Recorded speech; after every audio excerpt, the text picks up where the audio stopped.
नमस्कार दोस्तों, आपका फिर से स्वागत है। आज हम यहाँ पर निबंध की बात को और आगे बढ़ाते हुए मैंने आपसे वायदा किया था कि मैं निबंध की एक ऐसी श्रृंखला लेके चलूंगा जो कि मुख्य परीक्षा उत्तर प्रदेश लोक सेवा आयोग की मुख्य परीक्षा के लगभग सारे निबंधों को हम कवर करने की कोशिश करेंगे। तो यहाँ पे अभी हम उत्तर प्रदेश लोक सेवा आयोग के निबंधों की जो श्रृंखला लेके चल रहे हैं उनमें साहित्य और संस्कृति का पार्ट हम लोग लेके चल रहे हैं और उसमें एक निबंध हमने 2010 का ऑलरेडी डिस्कस किया हुआ है। आप लोगों ने उसको लिखने की कोशिश की होगी, अगर नहीं की है तो उसको फिर से लिखिएगा। उसका अगला निबंध मैंने 3 सेक्शन में निबंध को बांटा था सिलेबस के हिसाब से। तो उसमें पहला सेक्शन था साहित्य और संस्कृति। तो साहित्य और संस्कृति को लेकर हम चल रहे हैं और उसमें एक निबंध हमने डिस्कस किया था, उसी का हम अगला निबंध लेके चल रहे हैं, भक्ति काल हिंदी साहित्य का स्वर्ण युग। ये 2011 में यूपीपीसीएस 2011 के अपर सबऑर्डिनेट में ये पूछा गया निबंध है। 700 शब्दों में इसको लिखना था। इसको हम आज डिस्कस करेंगे। कॉपी पेन उठा लीजिए, जो भी इसमें नोट करने वाली बातें हैं उसको नोट कीजिए। आज मैं आपको बताना चाहता हूं कि इसमें मैंने स्लाइड नहीं बनाई है, ये हैंड राइटिंग में है और आपको मैं ये बताने में मुझे खुशी हो रही है कि ये जिसकी भी हैंड राइटिंग है उसको यूपीएससी में भी 150 से ऊपर 152-53 नंबर निबंध में मिले हैं और ऐसे ही मिलते आए हैं यूपीपीसीएस में। तो उसी हैंड राइटिंग में इसको आज हम डिस्कस करेंगे। आइए देखते हैं। भक्ति काल हिंदी साहित्य का स्वर्ण युग, ये टॉपिक है, इसी को डिस्कस करना है।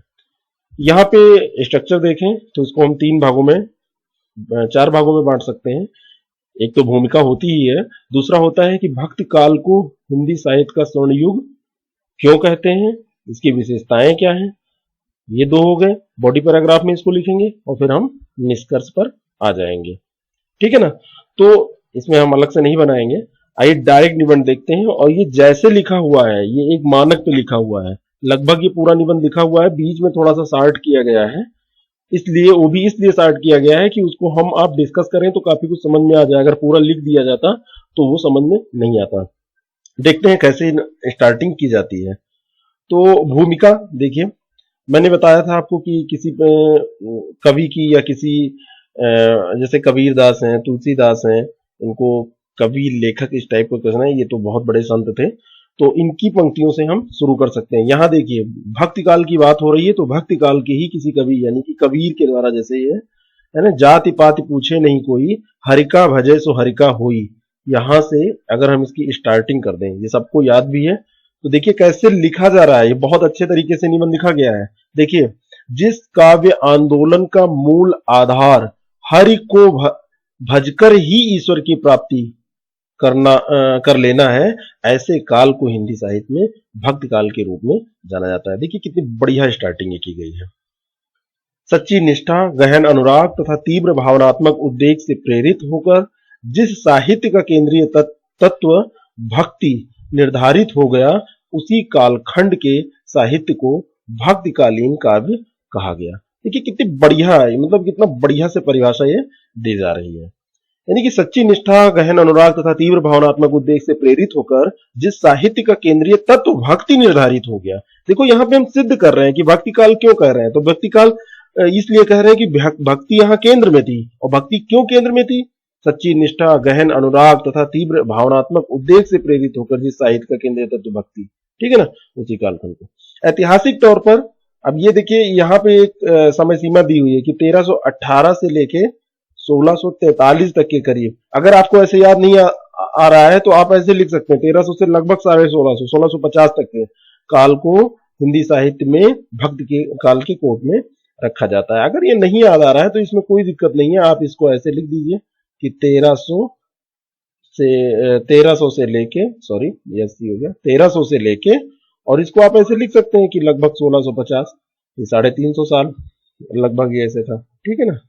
तो आप कोई इसमें दिक्कत नहीं है, समय सीमा पे आप ध्यान न दीजिएगा, कोई प्रेशर नहीं लेना है आपको। विभिन्न परिवर्तन, संवर्धन तथा भक्ति आंदोलन से गुजरती इस काव्यधारा ने निष्ठा, आस्था, विश्वास, मूल्यवान जीवन दृष्टि, समाज सुधार तथा नैतिक विचार दिए। अब देखो ये सब शब्द ऐसे हैं जो कि आपकी शब्द चयन करने की क्षमता, आपकी वोकेबुलरी को दिखाते हैं कि कैसे आपका वोकैब कितना मेंटेन है ना। तो इसको थोड़े ऐसे शब्दों का उपयोग करना चाहिए, खास करके निबंध लेखन में। तुलसी, सूर, कबीर तथा जायसी सब आप बचपन से पढ़ते आए, हाई स्कूल में तो आप पढ़ते थे। तुलसी, सूर, कबीर, बिहारी, इनसे बोर्ड परीक्षा हारी। तो वही सब कवि यहाँ भी लिखने हैं। सूर हैं, तुलसी हैं, कबीर हैं, जायसी हैं। ये सब कब हुए हैं? भक्तकाल में है। जैसे युग परिवर्तक, लोकनायक, दार्शनिक था, भावपूर्ण कवि इसी युग ने दिए हैं। देखो कितना अच्छा इंट्रोडक्शन है। आप इसको ऐसे लिखने की कोशिश करिए। मैं ये नहीं कह रहा हूं कि हूबहू आप ऐसा लिखिए, लेकिन अगर आप इस तरह से लिखने की कोशिश करेंगे कि बातों को कैसे रखा जाता है, तो निश्चित तौर पे आपको अच्छे अंक आने ही हैं। आगे देखते हैं। तो ये हमारी भूमिका कंप्लीट हुई। आप दूसरे तरह से भी स्टार्ट कर सकते हैं। हो सकता है कि आप ये पंक्ति शुरू में न लिखें, दूसरा कुछ लिखें। आपको तुलसीदास जी की कोई पंक्ति अच्छी लग रही है, लेकिन फिर भी ऐसी भी स्टार्टिंग अच्छी है। आगे देखते हैं बॉडी पैराग्राफ। यहां से जो मेन बात लिखनी है बॉडी पैराग्राफ में आप लिखेंगे। तो यहां देखिए, ये तो भक्तिनिष्ठ धार्मिक विचारधारा वैदिक काल से मुखर होती हुई अद्यतन काल तक अजस्त्र रूप से प्रवाहित दिखाई पड़ती है। अजस्त्र यहां पे थोड़ा ये कठिन शब्द हो सकता है आपके लिए। तो अजस्त्र का मतलब होता है अनवरत, अनवरत, ठीक है ना, अनवरत। तो इसको, परंतु वैदिक काल की धार्मिक विचारधारा में कर्मकांड के कारण विकृतियां आती रहीं। ऐसा क्या हुआ? वैदिक काल के में जो भी धार्मिक विचारधारा थी उसमें कर्मकांड हावी हो गया था। तो जब वो हावी हो गया तो उसमें विकृतियां आने लगी। बौद्धों, जैनों, सिद्धों, नाथों ने अपने अपने तरीके से धार्मिक सुधार का प्रयास किया। भाई सबकी अपनी विचारधारा थी, सब लोग अपने तरीके से कहते थे कि हम धार्मिक सुधार कर रहे हैं। सबके अलग अलग, आज भी ऐसे ही होता है। आगे चलकर दक्षिण के अलवार व अड़ियार संतों की परंपरा का विकास ही भक्ति आंदोलन के उदय का कारण बना। अब यहां पे देखिए, आप हिस्ट्री में पढ़ते हैं इन सब चीजों के बारे में। ऐसे में आपको सारी चीजें, जितनी भी आपको जानकारी है, सबको समेटना होता है। वहां से लाके यहां आप उसको समेटने की कोशिश करते हैं। इससे फायदा क्या होता है? इससे फायदा ये होता है कि आपके डायमेंशंस बहुत ज्यादा बढ़ जाते हैं, और जितनी ज्यादा डायमेंशंस बढ़ेंगे उतना ही आपका आंसर अच्छा होगा। नो डाउट उतना ही अच्छा आंसर होगा। तो आप जितना भी आपको नॉलेज है, कहीं भी आपको कुछ याद आए, उसको आके यहाँ पे लिखिए। अब भक्ति की बात हो रही है तो आगे चलकर दक्षिण के अलवारों अड़ियार संतों की परंपरा का विकास ही भक्ति आंदोलन के उदय का कारण बना। तमिल भाषा से लेकर कन्नड़, मलयालम, तेलुगु, मराठी, अब इसको कौन नहीं जानता है, लेकिन लिखना महत्वपूर्ण होता है। होती हुई हिंदी तक आकर यह काव्य रचना परंपरा 13वीं 14वीं शताब्दी में अखिल भारतीय रूप में विकसित हो गई। कितनी बढ़िया प्रवाहमयी भाषा है, और ऐसे आप लिखने की कोशिश करिए। आगे बढ़ते हैं। अब हम यहां देखेंगे कि भक्ति आंदोलन के उदय के कारण और परिस्थितियां। तो यहां पे देखिए, हमने इसको डिटेल में यहां पे नहीं लिखा यहां, क्योंकि अगर हम पूरा डिटेल में लिख देंगे तो आप क्या लिखेंगे? आप तो इसको छापने की कोशिश करेंगे, या फिर आप लिखेंगे नहीं कि इसको हमारे पास लिखा रखा है, जाते समय पढ़ लेंगे। तो ऐसा नहीं है। इसको यहां पे हम डिस्कस कर लेते हैं, लिखेंगे आप। भक्ति आंदोलन के उदय के कारण परिस्थितियां क्या थी। तो हम कोई भी जब बात आए कि उदय की परिस्थितियां या परिस्थितियों की बात जहां भी आए, तो राजनीतिक, सामाजिक, धार्मिक, आर्थिक, इस टाइप की हम बातें करते हैं, ठीक है। तो हम राजनीतिक स्थिति देखें तो उत्तर पश्चिम भारत से आक्रमण उस समय हो रहे थे। और आपको मैं बताऊं कि उत्तर पश्चिम भारत से जब आक्रमण हो रहे थे तो उससे ये कैसे, तो आचार्य रामचंद्र शुक्ल हिंदी के बहुत बड़े आलोचक और विद्वान हुए, पिछले ऐसे में भी इनका जिक्र आया था। तो वहां पे उन्होंने लिखा है कि जब ऐसी स्थिति थी, उत्तर पश्चिम भारत से आक्रमण हो रहे थे, तो जनता निराश हताश थी, बिल्कुल हताश निराश, बार बार आक्रमण झेलने पड़ रहे थे। और जब जनता निराश हताश थी तो उस समय भक्ति का उदय हुआ, क्योंकि इस्लाम का आगमन उस समय हो रहा था। बार बार जनता को एक युद्ध से निकला नहीं दूसरा, एक लोग गए नहीं कि दूसरे लोगों ने आक्रमण कर दिया। तो उस समय कुछ और आश्रय नहीं बचा था जनता के लिए, तो वो भक्ति तरफ उन्मुख हुई कि चलो अब भगवान तुम ही मेरे सहारा हो, तुम ही कुछ बेड़ा पार लगाओ। तो एक ये था। विदेशी शासन में दिल्ली सल्तनत, मुगल वंश। अब इस समय देखिए, दिल्ली सल्तनत, मुगल वंश, इस समय भी क्या हुआ, इसका बहुत ज्यादा तेजी से ये बढ़ा। ये भी एक कारण था, क्योंकि अब चेंज हो रहा था। पहले तो यहाँ पे हिंदुओं का शासन था, बाद में जब मुस्लिम शासन यहाँ पे आए तो उन्होंने क्या किया, उन्होंने अपने तरीके से ढालने की कोशिश की। तो जब किसी चीज को रोका जाता है तो वो चीज बढ़ती है, तो भक्ति के तौर पे उसका उद्गार हुआ। ठीक है ना। अब जैसे ये अकबर तुलसी जी अकबर के समय हुए, ऐसे ही इब्राहिम लोदी के समय कबीर अपनी बातों को रख रहे थे। तो ये सारी चीजें, फिर धार्मिक कट्टरता ने इसमें बढ़ावा दिया। इसमें कुछ समझाने की बात है ही नहीं है, 2 लाइन में हम लिख देंगे। सामाजिक भेदभाव बहुत पनप रहा था, तो सामाजिक भेदभाव पनप रहा था, जैसे जाति व्यवस्था। अब धार्मिक कट्टरता जैसे आप बात करें, उदाहरण में इसमें आपको बता दूं, अगर आपको लिखना होगा तो लिखिएगा, नहीं तो 2 लाइन में ऐसे निकल जाइएगा। जैसे धार्मिक कट्टरता, आप कबीर धार्मिक कट्टरता पे क्या लिखते हैं, हिंदू मुस्लिम दोनों को किसी को कबीर ने छोड़ा नहीं है, तो धार्मिक कट्टरता पे कबीर क्या लिख देते हैं, काखर पाथर जोड़ के। यहाँ पे आप ये उदाहरण दे सकते हैं धार्मिक कट्टरता में, काकर पाथर जोड़ के मस्जिद लिया बनाए। आगे आप लोगों को पता ही होगा काकर पाथर, ये वाला यहाँ पे उदाहरण आप दे सकते हैं। और ताचड़ मुल्ला बांग दे, क्या बहरा हुआ खुदा है। तो देखो धार्मिक कट्टरता पे कितनी तेजी से प्रहार करते हैं। काकर पाथर जोड़ के मस्जिद लिया बनाए, ताचड़ मुल्ला बांग दे, क्या बहरा हुआ खुदा है। ऐसे ही ये हिंदुओं को भी नहीं छोड़ते हैं, ये कहते हैं पाथर पूजे जो हरि मिले, तो मैं पूजू पहाड़। ठीक है ना। अब हिंदुओं पे भी इन्होंने प्रहार किया। यानी कि धार्मिक कट्टरता अच्छी तो होती नहीं है, इसको रोकने के लिए तो जब ये लोग ऐसी रचनाएं करेंगे तो ये भक्तकालीन जो भक्त काल है वही तो विकास करेगा। ऐसे सामाजिक भेदभाव की बात करें तो जाति व्यवस्था पे प्रहार, कबीरदास जी ने बहुत सारी जाति व्यवस्था पे ऐसी चीजें लिखी हैं और उसकी सीधा प्रहार कर दिया है ना। तो और कारण ये था कि ये जितने भी बड़े कवि हुए हैं ये सब निम्न जाति से अपने बिलोंग करते थे, निम्न जाति से ये थे। तो ये वास्तव में भोक्ता थे, इन्होंने इन चीजों को झेला था, केवल दृष्टा नहीं थे, ये देख तो रहे ही थे क्योंकि ये बहुत बड़े चिंतक थे, साथ साथ में ये भोक्ता भी थे। तो जब ये भोक्ता स्वयं थे, यानी कि स्वयं ही इसको झेले हुए थे, तो भोक्ता होने के कारण जो अनुभूति इनको हो रही थी वो हमको आपको नहीं हो सकती है अगर हमने झेला नहीं है। ठीक है ना। तो ये आप लिख सकते हैं। तो इसमें कबीर है, रहीम है ना। तो ये जो भी हैं सब देखो, कोई जूते काटने का कार्य कर रहा था, कोई जुलाहे के घर पैदा हुआ था। तो इस टाइप की जो बातें हैं वो इनको और ज्यादा सामाजिक भेदभाव के प्रति सशक्त लेखन के लिए इनको प्रेरित करती हैं। ऐसे ऋणबद्धता, हमेशा जो ऋणियां रही हैं उसके खिलाफ इन लोगों ने लिखा, और जब लिखेंगे तो भक्ति एक आंदोलन के तौर पे आगे। फिर व्यापार बढ़ने से कारीगरों की स्थिति, यहाँ पे आप देखिए कि व्यापार जब बढ़ रहा था तो कारीगरों की स्थिति में सुधार हुआ था। जैसे कबीर जुलाहा थे, अभी मैंने आपको बताया, ऐसे रैदास मोची थे। तो जब ऐसा हुआ तो कारीगरों की स्थिति में जब सुधार हुआ तो इसमें आत्मसम्मान का भाव जागा। पहले ये दबे कुचले थे और वो सामाजिक भेदभाव के विरोध में आवाज उठाने में उनको कॉन्फिडेंस आ गया, उनको थोड़ा सा आत्मसम्मान बढ़ा उनको। तो उनको अपने आप में विश्वास हुआ कि देखो हम आगे बढ़ सकते हैं, कोई बात हम रख सकते हैं, हमेशा हम दबे कुचले नहीं रहेंगे। तो ये देखिए आर्थिक कारण, आज भी जो वर्ग, वो किसी भी मैं किसी धर्म और जाति के बारे में नहीं यहाँ बोलना चाहता हूँ और ना बोलना चाहिए, सब लोग समान हैं, लेकिन जो भी अगर आर्थिक रूप से सशक्त हो जाता है तो उसकी बात हम सब मानने लगते हैं और वो अपनी आवाज उठाता भी जरूर है। तो यही काम वहां भी पहले भी हो रहा था कि आर्थिक रूप से अगर हम सशक्त हो गए। महिलाओं के जो विकास की बात की जाती है, जब भी आप ऐसे लिखिए महिलाओं पे, तो उनको हम सबसे पहले ये सुझाव जरूर देते हैं कि आर्थिक रूप से सशक्त बनाना चाहिए। अगर वो आर्थिक रूप से दूसरों पर निर्भर रहेंगी तो वो विकास कहाँ कर पाएंगी। भाई वो पैसा बहुत, सब कुछ तो नहीं है लेकिन बहुत कुछ पैसा है। आज के युग में अगर पैसे के बिना हम किसी चीज की कल्पना करें तो नहीं हो सकता है। तो किसी भी चीज को अगर किसी को विकसित करना है, किसी को विकास धारा, मुख्य धारा में लाना है विकास की, तो उसको आर्थिक रूप से सशक्त करना पड़ेगा। तो ये लोग जब आर्थिक रूप से सशक्त हुए, इनकी आय बढ़ी, तो ऐसा हुआ।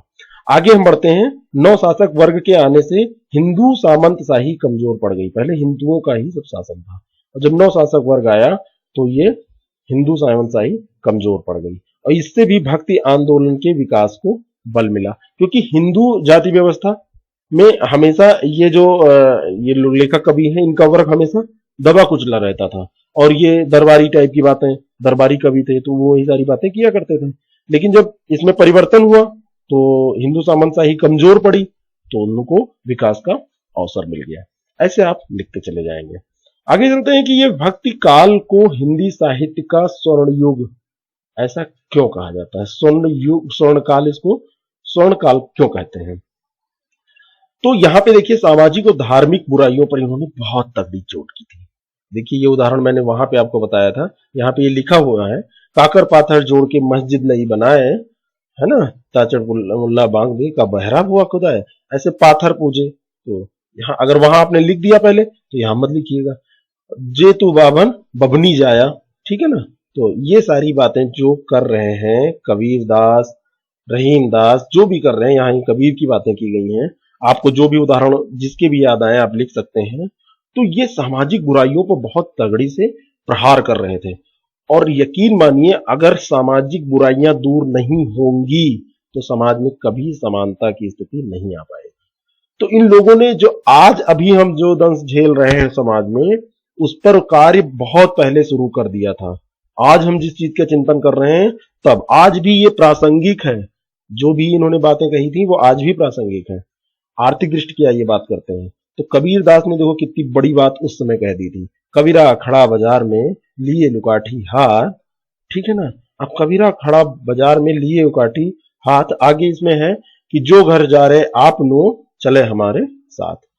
ये क्या है, बाजारवाद की बात उस समय कबीर कर रहे थे। आज का युग बाजारीकरण का युग है। आज हम बाजार की तरफ, हर हमारी अर्थव्यवस्था बाजारीकरण, सब बाजार पे डिपेंड कर रहा है। जितना भी सब कुछ हम बाजारीकरण वाले युग में जी रहे हैं, बाजारीकरण के युग में। कबीरदास तब ये बात कह रहे थे। कितनी दूरदर्शिता थी इनकी, इन लोगों में, इनकी बातों में देखो आज भी ये बात प्रासंगिक है। कल बारह बार दुकाल पड़े, बिन अन्य दुखी सब लोग मरे। तुलसीदास जी ने कहा था कि कलयुग में बार बार ये अकाल पड़ेगा और जब अन्न नहीं रह जाएगा तो लोग भूखों मरेंगे। आज भी ये स्थिति है। जहां भी सूखा पड़ता है, बाढ़ आती है, किसान आत्महत्या करते हैं, भूखे मरते हैं लोग, 2 जून की रोटी नहीं नसीब होती उनको। तो ऐसी स्थिति आज भी है। ये बात कब कह रहे थे? आज से कई सौ साल पहले। कितनी ज्यादा प्रासंगिकता है। तो ऐसी बातें जिस युग में कही जाएंगी, वास्तव में स्वर्णकाल तो होगा ही, क्योंकि इतनी दूरदर्शिता ऐसे सामान्य व्यक्ति के सामान्य कविताओं में, सामान्य रचनाओं में नहीं आ सकती है। बहुत कुछ सोच समझ के इन लोगों ने लिखा होगा। नारी पराधीनता की बात भी तुलसीदास जी ने उस समय की थी, ठीक है ना। कत विध सृजी नारी जगमाही, पराधीन सपने सुख नहीं। आज भी नारी की दशा की अगर हम बात करते हैं तो नारी हमेशा मानी जाती है कि किसी न किसी के संरक्षण में, किसी न किसी के अंडर में उसको रहना पड़ता है। बचपन में जब जन्म लेती है तो वो क्या होती है, अपनी माँ के अंडर में, थोड़ी सी बड़ी हुई माँ बाप के अंडर में, फिर थोड़ा जब और बड़ी हुई, बाहर निकलने लगी, भाई ने उस पर शिकंजा कस दिया, इधर नहीं जाना, उधर नहीं जाना, ऐसे करो वैसे करो, माँ बाप तो है ही है, मोहल्ले वाले भी बोल देते हैं। और जब बड़ी हुई, बाहर पढ़ने गई, उसके दुनिया भर के रूल रेगुलेशन उसको लाद दिए गए, ऐसे करना है वैसे करना है। मजबूरी भी है बहुत बार, हम अगर क्योंकि हम खुद अगर नहीं संभल सकते, दूसरों को नहीं बदल सकते हैं, ऐसी सामाजिक कुछ संरचनाएं हैं, लेकिन फिर भी झेलना तो उसको पड़ता है। बड़ी होती है, जब उसकी शादी हो जाती है तो पति के संरक्षण में, और फिर यहीं तक सीमित नहीं रहता है। जब उसका बच्चा होता है तब वो फिर बताने लगता है, मम्मी ऐसा करो, माँ तुम ऐसा नहीं करती हो। तो हमेशा पुरुष वर्ग महिलाओं पे हावी रहने की कोशिश करता है। ये बात तुलसीदास जी ने तब करी थी। तब उन्होंने बता दिया था कि कद विद सृजी नारी जगमाही, पराधीन सपने सुख नहीं। देखिए समाज के विभिन्न वर्गों के मध्य समन्वय की बात ये लोग करते हैं। शैव वैष्णव, निर्गुण सगुण, है ना, ये भले ही अलग अलग धाराएं थी, अलग अलग विचारधाराएं, लेकिन इनके समन्वय की बात हमेशा करते हैं। जैसे ये इन्होंने कबीरदास जी ने कहा था, मुझे याद आ रहा है कि जल में कुंभ, कुंभ में जल है। यहां पे आप मत लिखिएगा, कोई जरूरत नहीं, क्योंकि ये मुझे आ रहा है तो मैं बता रहा हूं आपको, कोई जरूरी नहीं है यहाँ पे लिखने की। ये उदाहरण सामान्य है, आप इसको लिख सकते हैं कि अगुणय सगुणय नहीं कछु भेदा। बिल्कुल सिंपल सी बात है। तो ये कह रहे हैं कि कोई इसमें चाहे निर्गुण हो चाहे सगुण हो, उसमें कुछ भेद नहीं है। चाहे आप भगवान राम को पूजिए, कोई दिक्कत नहीं है, और चाहे आप ऐसे देवता की पूजा करिए जिसका कोई निर्गुण है, निराकार है ना, कोई उसका फोटो चित्र नहीं है, आप अंदर अपना हाथ जोड़ के अंतर मन से पूजा कर रहे हैं। तो ये लोग भले ही ये सगुण भक्ति धारा के कवि हैं, लेकिन ये विभेद नहीं करते, किसी का विरोध ये नहीं करते हैं, ये दोनों को अच्छा मानते हैं। विभिन्न दर्शनों का इसमें समन्वय किया गया है, द्वैतवाद, अद्वैतवाद, विशिष्टाद्वैतवाद, सभी प्रकार की विचारधाराएं यहाँ पे मिलती हैं। ये अलग अलग विचारधाराएं थीं, लेकिन इन लोगों के यहाँ इनकी रचनाओं में, रामचरितमानस में, कबीरदास की रचनाओं में, जायसी में, सब में ये इकट्ठा आके आपको मिल जाती है। तो ऐसी बातें जिस युग में की जाएंगी वो स्वर्णकाल हो ही जाएगा। आगे बढ़ते हैं। समाज के हर व्यक्ति को स्थान इन्होंने दिया है। तर्क के आधार पर जिनकी समझ है वो निर्गुण ब्रह्म की उपासना करते हैं, जैसे जो मानते हैं कि भाई भगवान का रूप कहाँ हो सकता है, कहाँ उनको रूप में बांधा जा सकता है कि ऐसे हैं ऐसे हैं ऐसे हैं, और जो भावना के आधार पर मानते हैं उनके सगुण ब्रह्म। ठीक है ना, तो सारी स्कीम्स यहाँ पे अवेलेबल है, आप जो भी मानते हो आप उसको मानिए, है ना। तो कबीरदास जी निर्गुण उपासक हैं, तो तुलसीदास जी सगुण हैं। तो भक्ति काल में दोनों पाए जाते हैं।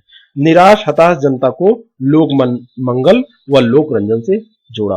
भक्ति काल को लोक मंगल और रचनाओं का काल आचार्य शुक्ल ने कहा है। मंगल भवन अमंगल हारी, है ना, देखो इसमें लोक मंगल की भावना, और कृष्ण का बाल रूप और शाक्य रूप ये लोक रंजन की भावना है। अब देखिए कृष्ण राजा थे और अवतार थे, इनको तो माना जाता है कि ये भगवान विष्णु के अवतार हैं। अब ऐसा महान व्यक्ति और छोटे छोटे बच्चों के साथ खेल रहा है, गरीब बच्चे भी हैं उसमें, अमीर बच्चे भी, खुद वो इतने अमीर थे, गंदे बच्चे भी आप देखेंगे उसमें जो उस समय नंगे घूम रहे थे सॉरी, वो भी उनके साथ घूम रहे हैं, यानी कि कोई किसी तरीके से भेदभाव नहीं वो कर रहे थे। हमने देखा नहीं है, सीरियल्स में जो देखा है, जो पढ़ा है, वो मैं आपको बता रहा हूँ, ये मत सोचिएगा कि मैं देख के आया हूँ। ऐसे ये लोकमंगल की भावना, लोकमंगल का तो इसको कहते ही हैं, तुलसी के काव्य को, तो मंगल भवन अमंगल हारी की बात ये कर रहे हैं। अवतारवाद के द्वारा आदर्श मनुष्य व आदर्श समाज की कल्पना इन्होंने की। जैसे रामराज की कल्पना तुलसीदास ने की, वही रामराज फिर गांधी जी ने की, और आज हम उसी को स्थापित करने की बात करते रहते हैं। यानी कि जो आदर्श उस समय स्थापित करने की बात भक्ति काल के कवियों ने कर दी थी, उसको आज भी हमारा वो मोटो है, हमारा गोल है कि काश वैसा हो जाता। प्रेम का संदेश, गाढ़ी प्रीत नयनन जल वेई। तो प्रेम का संदेश, प्रेम से तो ओत है ये पूरा साहित्य। इस तरह हम कह सकते हैं कि भक्ति काल जो है ये स्वर्ण युग है। निष्कर्ष में हम क्या लिखेंगे, ये 2 मिनट में देख लेते हैं कि इस प्रकार भक्ति काल के सभी कवि युग दृष्टा थे। यानी कि ये ऐसा नहीं बस केवल रचना कर दी, ये बहुत दूरदर्शिता थी इसमें। रामराज की जो कल्पना भक्ति काल में तुलसी ने की थी, वही आज आधुनिक काल में गांधी ने की। देखो वही बात आ गई।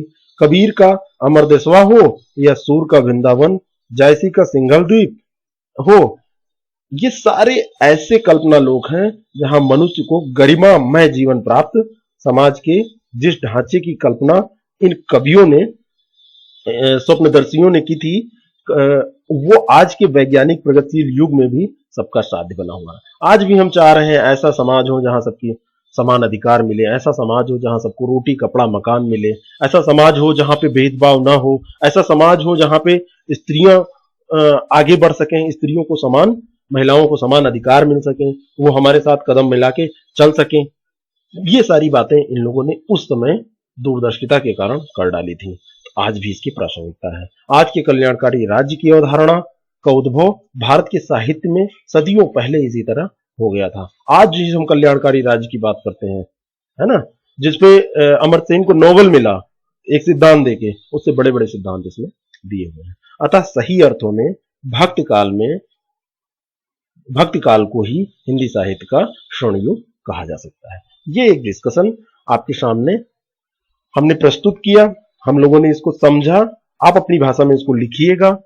निश्चित बताता हूं, अगर आप ये करते रहे तो आपको निश्चित तौर पे, बस आलस छोड़ दीजिए, जब भी आप इसको देखें वीडियो, आप कॉपी पेन लेके बैठें, आप नोट करें। सारा कुछ नोट करने की जरूरत नहीं है, मेन मेन चीजें नोट कर लें, जिससे कि आपको जो पेपर आए तो आपको रिवीजन करने में आसानी हो, क्योंकि 3 सेक्शन है। अगर 5 निबंध आप तैयार करेंगे, 15 निबंध आपको एग्जाम से पहले तैयार करके जाने होंगे, तो हर हाल में आपके पास समय की कमी रहेगी ही।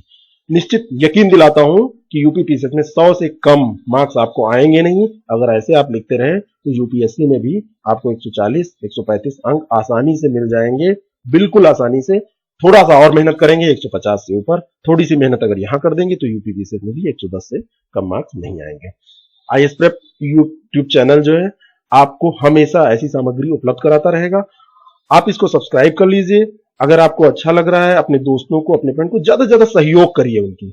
एक पेज मैंने बनाया है मित्रों, ये फेसबुक पे है, उसकी लिंक ये दी हुई है। उस पेज को आप लाइक कर सकते हैं, जिससे कि इसका जो पीडीएफ होगा, जैसे बहुत लोग चाहते हैं कि इसका पीडीएफ मिल जाए, जब हम चाहेंगे इसी को रिवीजन कर लेंगे, तो आप अगर इस ग्रुप को ज्वाइन कर लेते हैं तो समय समय पर वहां पे पीडीएफ आपको मिल जाएगा। बहुत बहुत धन्यवाद।